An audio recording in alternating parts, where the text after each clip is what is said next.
Meta smiled. There's something else. Within these archived communications, there are fragmented messages that appear to be exchanged between these prohibited worlds. I can't decipher much, but the timestamps suggest ongoing communication. The other survivors are talking to each other. Lynn asked, suddenly alert. It appears so, Meta confirmed. Beneath the Imperium's awareness, perhaps using the very quantum network that connects their ships. The implications hung in the air between them. Not only had humanity survived its first encounter with a vastly superior alien power, but they might not be alone in their resistance. Somewhere out there, other civilizations had stood their ground and prevailed, and they were communicating. We need to find a way to reach them, Lynn said finally, without alerting the Imperium. Elena nodded, her mind already racing with possibilities. If these other species found ways to use the Imperium's own network against them, then perhaps, Meta finished, our quarantine isn't as complete as the Imperium believes. Lynn looked back at the star chart, at the 11 other points of light that represented civilizations who had done what humanity had done, faced the impossible odds, and, with just one warning, changed the equation enough to survive. The Imperium thinks they've contained us, she said quietly. They don't realize that by sparing us, they've only ensured that humanity will reach further than we ever could have alone. Outside the laboratory windows, the sun was setting over Geneva, casting long shadows across a world forever changed. A world that had learned it was both incredibly vulnerable and remarkably resilient. A world that had bought itself time with a single, desperate warning. And somewhere in the vast darkness between the stars, 11 other civilizations waited, perhaps ready to welcome the newest members of a very exclusive club. Those who had faced the Galactic Imperium, and against all odds remained free. #EPILOGUE. 5 years later, on a remote observatory platform on Europa, Jupiter's ice-covered moon, Dr. Elena Volkov adjusted the settings on the quantum resonator array. The massive dish, hidden beneath the moon's surface to avoid detection, was humanity's first attempt to reach beyond their solar system without physically crossing the boundary the Imperium had established. Signal configured to the parameters we extracted from the archived communications, she reported to Commander Lynn, who now served as Earth's Security Council chair. Lynn nodded, her breath fogging slightly in the cold air of the underground facility. And you're certain the Imperium won't detect it? As certain as I can be, Elena replied. We're essentially whispering through their own quantum network, using frequencies they consider background noise. If I'm right, only those who know to listen for it will hear us. And if you're wrong. Elena's expression was grim. Then we'll have violated our quarantine, and they'll have reason to reconsider their risk assessment of humanity. Lynn considered this, weighing the enormous risk against the potential reward. Send the message. Elena activated the array. The quantum pulse, containing mathematics, basic identity markers for Earth, and a simple question. Are we alone in our resistance? Shot into the resonator and disappeared, traveling along pathways humans barely understood. Now we wait, Elena said. They didn't have to wait long. 17 minutes later, far too quickly for the message to have physically reached even the nearest star, the resonator array hummed to life. Data began streaming across their screens. We're receiving a response, Elena whispered, hardly believing it. Multiple responses. The first message resolved into clear mathematical sequences, then into words translated through the algorithms they'd developed from studying the Imperium's communications. Greetings, Earth. Your warning was heard. Ours was as well. The Novan Collective welcomes you to the Silent Alliance. More messages followed, from the Prismatic Concord, the Quantum Drift Symmetry, the Helian Remnant, and others. 11 civilizations scattered across the galaxy, all survivors who had faced the Imperium and prevailed through warnings of their own. The final message was longer, containing data far beyond Earth's current scientific understanding, but its meaning was clear. The Imperium believes it has contained us all in isolated pockets of resistance, They do not realize that in sparing us, they have created their greatest vulnerability. Separately, we endure. Together, we may yet reclaim the stars. We have waited for you, humans. Your warning to the Imperium Revia. Everyone remember the plan, Commander Lin said calmly from the front of the shuttle. We observe, we gather information, we express Earth's sovereignty, and we report back. Do not make unilateral decisions. The shuttle came to a stop in what appeared to be a vast hangar, though unlike any they'd seen before. The walls pulsed with the same emerald light that veined the exterior, creating patterns that seemed almost organic. The air pressure normalized, and a section of the shuttle's hull simply disappeared, as if dissolved. I guess that's our invitation, Lin murmured, standing and moving toward the opening. The atmosphere was breathable, though it carried an odd metallic scent. The delegates from Earth, 2 scientists, 2 military officers, and a diplomat, stepped cautiously onto the hangar floor, which felt strangely warm and slightly yielding beneath their feet. They didn't have to wait long before a delegation approached. 3 beings, similar to the one they'd seen in the transmission, glided toward them. Up close, their skin was even more mesmerizing, shifting between colors that seemed to include hues humans had no names for. They wore no clothing but were adorned with what appeared to be technology, delicate filaments of metal that wrapped around their elongated limbs and torsos. The central figure spoke, its strange mouth openings pulsating. You respond quickly. This is noted. Lin stepped forward. I am Commander Lin Wei of Earth's United Defense Forces. We come seeking clarification about your intentions toward our world. Intentions are irrelevant, the being replied. The Imperium expands. Your world has resources. Your species has potential utility. You will be integrated. Our world is sovereign, Lin stated firmly. We are not available for integration without our consent. The 3 beings tilted their heads in perfect unison, an eerily synchronized movement. Consent is a concept that applies between equals. The Imperium has integrated 7,412 worlds. Some had achieved rudimentary space travel, as you have. Some had developed quantum manipulation. One had even discovered dimensional folding. All are now part of the Imperium. Alina stepped forward. May I ask what integration entails for the native populations? The central being turned its silver eyes toward her. The useful are repurposed. The resistant are recycled. The majority are maintained in habitat preserves, continuing their existence in controlled environments, while their world's resources serve the greater Imperium. Colonel Jackson's hand twitched toward his weapon, but Lin subtly shook her head. And if we refuse? Lin asked. Refusal is merely resistance by another name, the being replied. It changes nothing. The process has already begun. Your global information networks are being archived. Your genetic diversity is being cataloged. Your technological achievements are being assessed for potential value. We request time, said Ambassador Chen, the diplomat, speaking for the first time.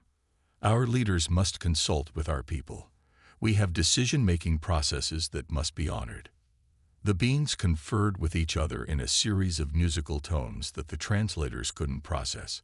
Finally, the central figure turned back to them. You may have 1 planetary rotation to prepare your population. This concession is granted not out of necessity but efficiency. Minimal disruption preserves resource value. Lin nodded slowly. We will return to our planet with your message.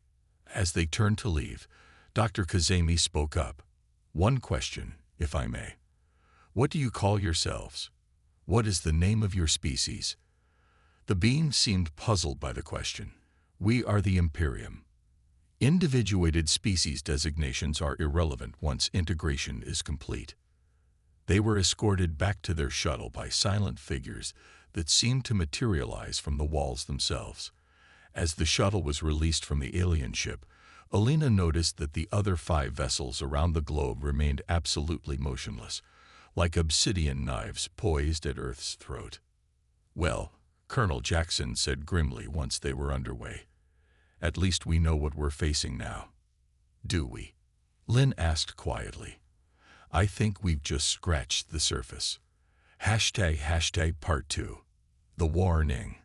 The United Nations Security Council chamber had never been so full. Representatives from every nation crowded the room, their faces grim as they watched the delegation's recorded encounter with the aliens. When the recording ended, the Secretary General looked ashen. 24 hours. They've given us 24 hours before they begin this. Integratio. Perhaps not indefinitely, Elena suggested. Just until we've advanced enough to meet them as equals rather than potential subjects.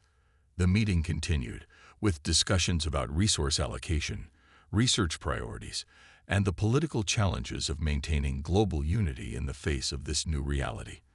When they finally adjourned, Lynn found herself walking with Elena through the facility's glass-enclosed corridor, overlooking Lake Geneva. Something's been bothering me, Lynn admitted as they walked. Why did they believe us so readily? Our bluff was based on theories we developed in ours. Surely beings with their level of technology could have seen through it. Elena considered this. Maybe they couldn't afford not to believe us. The risk, even if small, was too great to ignore. Or maybe. Lynn stopped walking, looking out at the peaceful waters of the lake. Maybe we weren't the first to try this strategy. Elena frowned. What do you mean? They said they'd integrated over 7,000 worlds. What if some of those worlds weren't as docile as they claimed? What if our warning reminded them of previous complications? You think someone else might have actually deployed a quantum disruption against them? Lynn shrugged.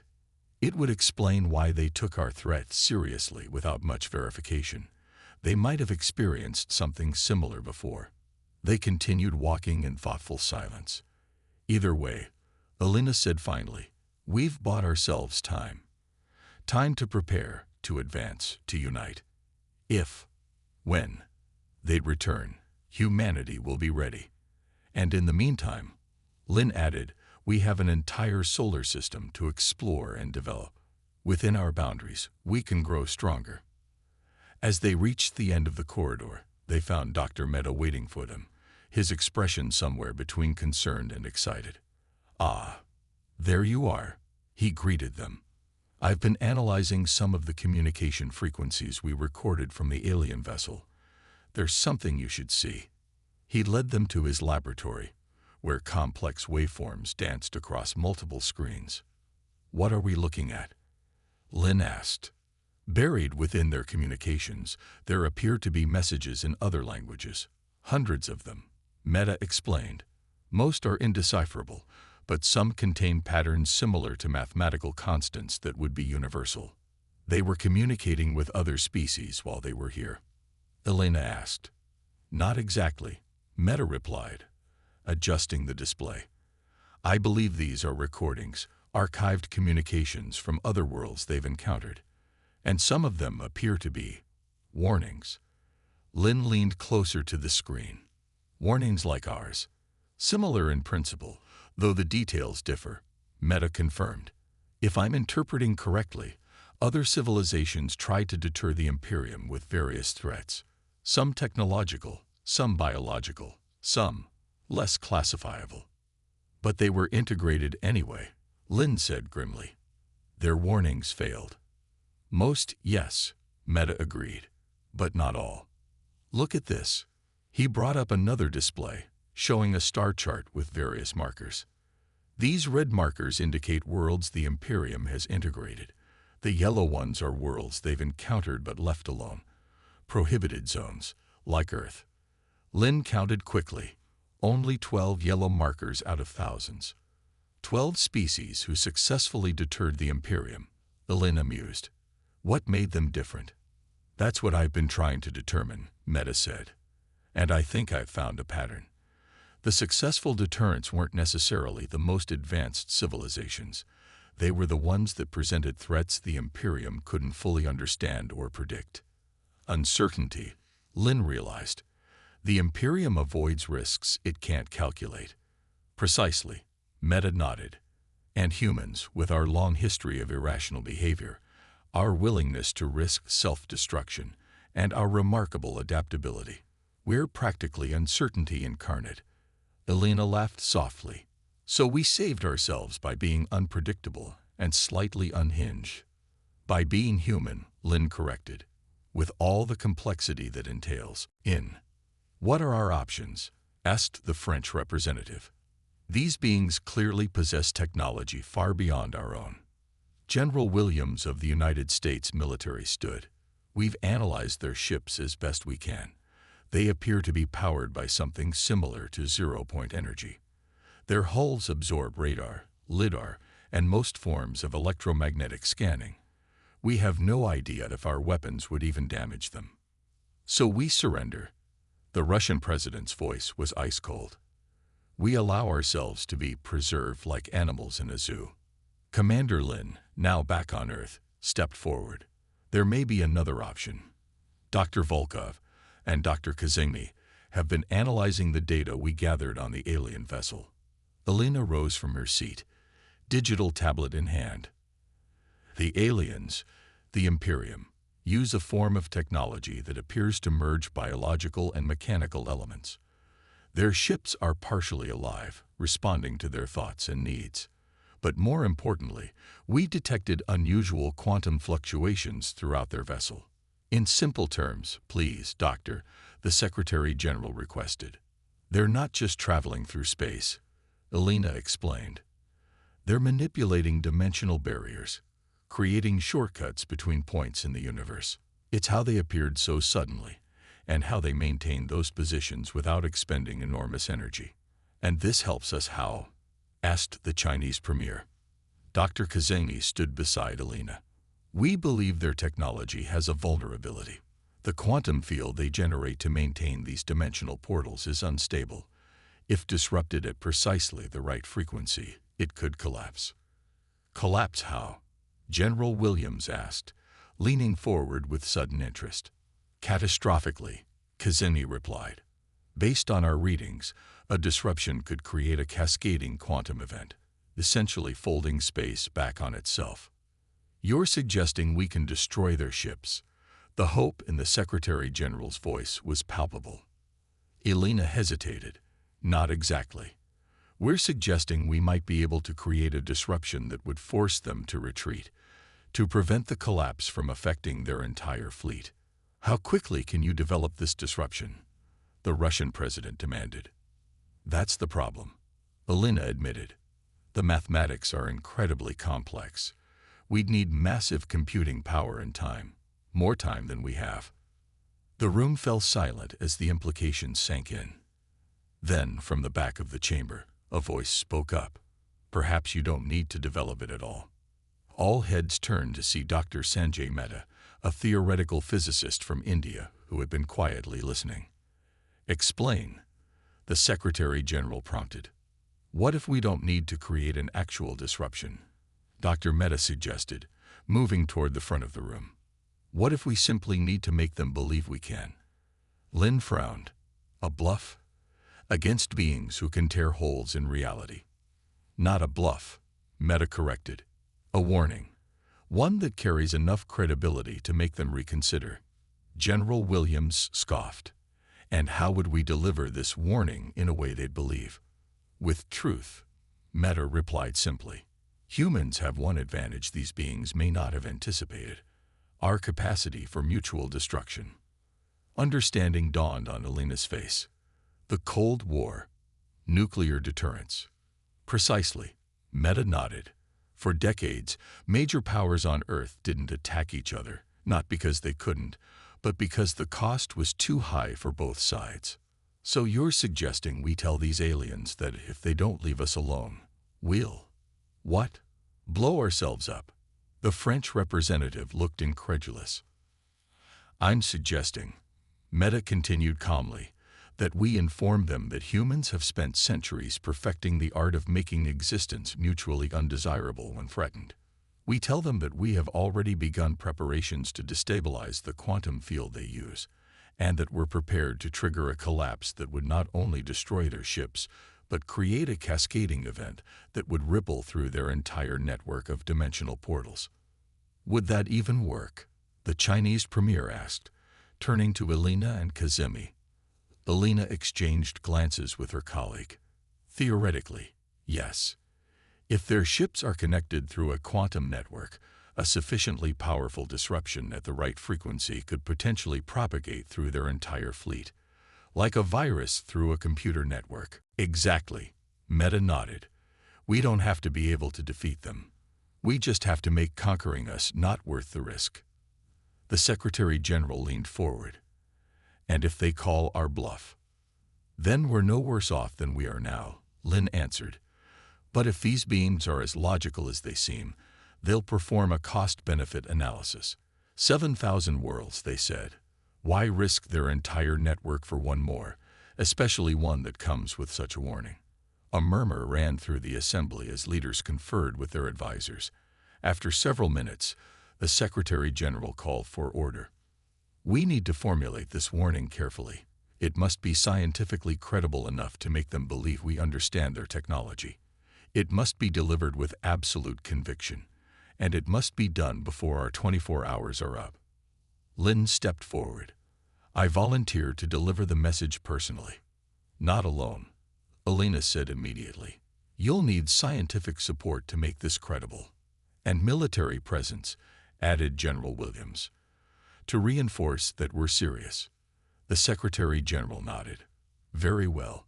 Assemble your team, Commander Lin.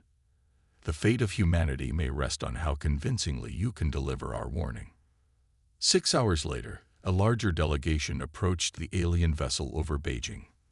This time, their shuttle carried not just representatives but equipment, hastily assembled devices that Alina and her team had worked frantically to construct. As before, they were drawn into the alien hangar and greeted by the same three beings. The central figure tilted its head as they emerged with their equipment. You return before the allocated time. Explain. Lin stepped forward, her posture rigid with determination. We bring a message from Earth, a single warning. Warnings are unnecessary, the being replied. Integration proceeds regardless of resistance. Before you continue, Lin said, her voice steady, we believe you should be aware of a fundamental aspect of human nature that your assessment has overlooked. She nodded to Alina, who activated one of the devices they'd brought. A holographic display sprang to life, showing complex quantum equations and simulations. We've analyzed the dimensional frequency your ships operate on, Alina explained, her scientific credentials lending weight to her words. We've identified the resonance pattern that maintains your quantum network. The aliens remained silent, their silver eyes fixed on the display. Humanity has a long history of mutually assured destruction as a deterrent, Lin continued. For centuries, our nations pointed planet-killing weapons at each other, held in check only by the knowledge that using them would doom both sides. General Williams stepped forward. We've adapted this principle to your technology. We've already begun deploying quantum resonators at strategic points around our planet. If activated, they will create a cascading disruption through your entire network. This claim requires verification, the central being stated, though Lin noticed a subtle change in its posture. Dr. Kazemi activated another device, which emitted a low hum and caused the emerald veins in the ship's walls to flicker momentarily. That was a microburst at 1,000th of the power we've prepared, Kazemi said calmly. A demonstration only. The three aliens conferred in their musical language, more urgently this time. Lin pressed the advantage. We do not wish to employ this measure. We would prefer peaceful coexistence. But understand this clearly. Humans do not integrate. We do not surrender. And if threatened with extinction or subjugation, we will ensure that the cost to our enemy is catastrophically high. She stepped closer to the aliens, looking directly into their silver eyes. That is our warning. Our only warning. Earth is not worth the risk to your Imperium. For several long moments, the hangar was silent except for the low hum of their devices. Then the central being spoke. This approach is unexpected. No species has presented such a scenario during integration. Humans are full of surprises, Lin replied evenly. It's what makes us who we are. We will consult with the Imperium Council, the being announced. Remain here." The three aliens glided away, disappearing through what appeared to be a solid wall. Once they were alone, Williams whispered, "Do you think they're buying it?" "They're considering it," Alina replied quietly. "That's already more than we hoped for. Let a courage we recognize. Now, through the very network that binds their empire, we offer you knowledge, alliance, and hope. The quarantine that surrounds us is not a prison. It is merely the beginning of a much longer journey." Lynn looked at Alina, both of them processing the magnitude of what had just happened. Humanity was not alone in its defiance, and the warning they had given, their single, desperate bluff, had not only saved Earth, but had connected them to a hidden network of resistance that spanned the galaxy. "Well," Lynn said finally, a smile spreading across her face, "it seems we have some new friends to get to know. And quite a lot to learn," Alina added, already scrolling through the scientific data being transmitted. "The Imperium thought they were being cautious by leaving us alone," Lynn mused. "They never considered that isolated points of resistance might find each other." "Their mistake," Alina agreed. "Perhaps their first of many." Outside the hidden facility, Jupiter dominated the sky above Europa's icy surface, a constant reminder of how small humanity was in the cosmic scale. Yet within that facility, a connection had been made that transcended physical distance, linking Earth to civilizations they had never seen but with whom they shared a profound bond: the determination to remain free, the ingenuity to deter a vastly superior force, and the audacity to give just one warning. In the vast game of cosmic chess between the mighty Imperium and the scattered worlds that had defied it, a new piece had just entered play, and the game was far from over. The sky above Beijing shattered like glass. Commander Lin Wei stood frozen on the observation deck of the International Space Defense Station, watching as what appeared to be a tear in reality itself spread across Earth's atmosphere. The pitch-black rift contrasted sharply against the blue planet below, growing wider with each passing second. "Tell me I'm not the only one seeing this," Lynn whispered, her knuckles white, as she gripped the railing. Dr. Kamal Okafor, the station's chief science officer, frantically worked his console. Multiple stations confirming the anomaly. "It's approximately 30 kilometers across and expanding." The tear in space continued to widen until it revealed what could only be described as a vessel. Nearly the size of Manhattan, the ship was dark obsidian with pulsing veins of emerald light running across its surface. It had no recognizable features, no windows, no visible propulsion system, just an impossibly smooth surface that seemed to absorb light rather than reflect it. "All defense systems online," Captain Rodriguez announced over the comms, his voice steady despite the unprecedented situation. "But I need recommendations, people. We have no protocol for this." Lynn couldn't tear her eyes away from the massive ship now hovering over one of Earth's most populous cities. How are they maintaining position without creating atmospheric disturbance? Before anyone could answer, every screen on the station flickered simultaneously.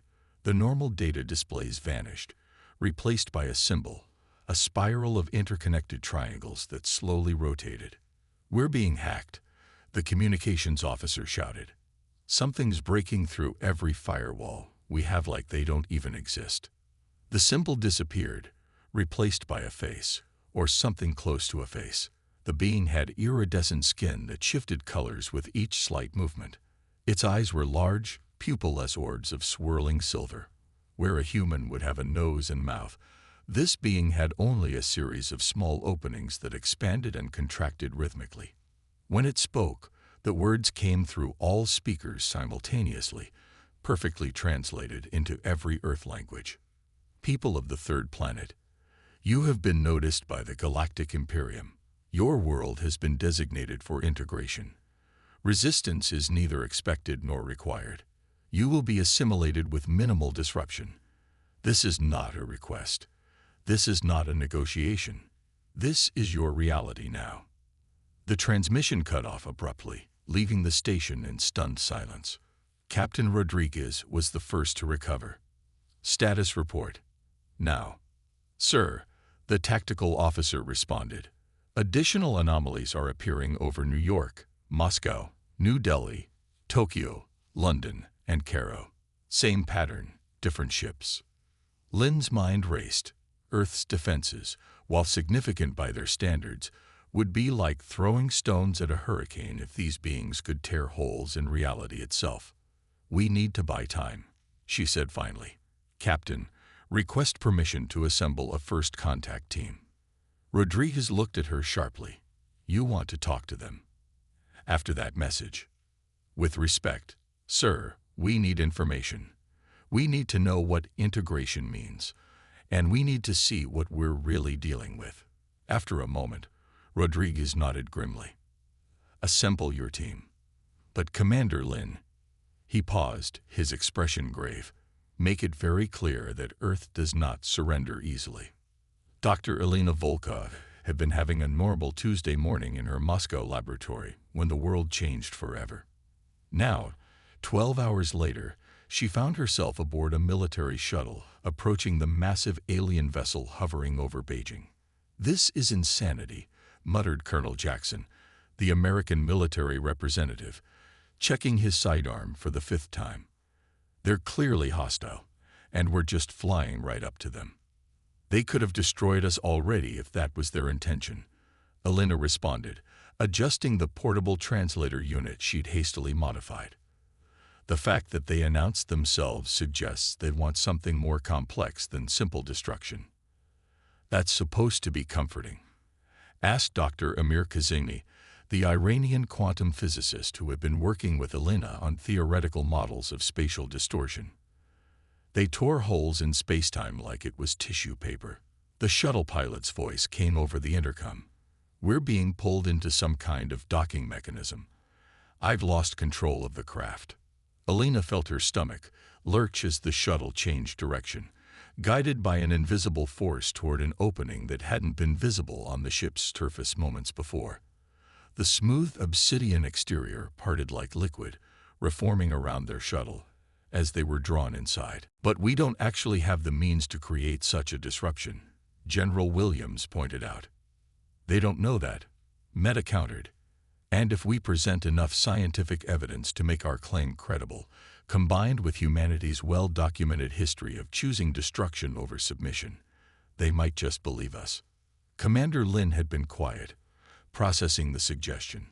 Finally, she spoke. It's a psychological strategy. Make the cost of taking Earth too high. Minutes stretched into an hour. The delegation stood their ground, the devices continuing to emit their carefully calibrated signals that did nothing more than create minor interference, but which the humans hoped would appear far more threatening to the aliens. Finally, the 3 beings returned, accompanied by a 4th, larger than the others, its skin shifting through deeper, darker hues. This new being spoke, its voice resonating at a lower frequency. We have analyzed your claims. We have verified that your devices do indeed interact with our quantum field in a manner consistent with your warning. Lin held her breath. The Imperium exists through expansion, but not at the cost of network integrity. Your species presents an equation we have not encountered before, a world whose value is outweighed by its potential cost. The being's silver eyes seemed to darken slightly. We will withdraw our vessels from your atmosphere. Your world will be designated as a prohibited zone within Imperium space. No further contact will be initiated. Relief flooded through Lin, though she kept her expression neutral. A wise decision. However, the being continued, be aware that your warning has consequences. You have revealed yourselves as a potential threat to the Imperium. While we will not pursue integration, we will monitor your development. Should you extend beyond your solar system, or should you demonstrate the capability to actually implement your threat, the prohibition may be reconsidered. Understood, Lin replied. We ask only for our sovereignty and the right to determine our own future. The being made a gesture with its elongated fingers.